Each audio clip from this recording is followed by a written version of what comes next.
Mahilig ka ba sa films? Kagaya ko? Ako si Zoe. Mahal ko ang paggawa ng pelikula. At ang ating bayan. Sa bawat guhit, may simula. Sa bawat kulay, may layunin.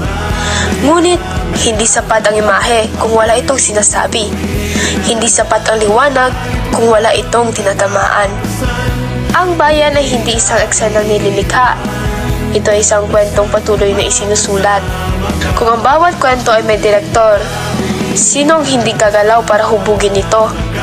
Sino ang hindi gagalaw para itama ang komposisyon?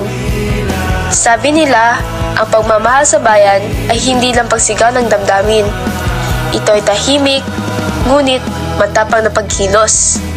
Sa muli, ito nga pala si Zoe. Zelo sa pagtulong sa kapwa ang aking isa sa buhay. Oras ko'y ilalaan sa mga gawaing makabuluhan para sa komunidad, edukasyon at pag-unlad ng sarili ay aking isusulong para sa ikabubuti ng lahat.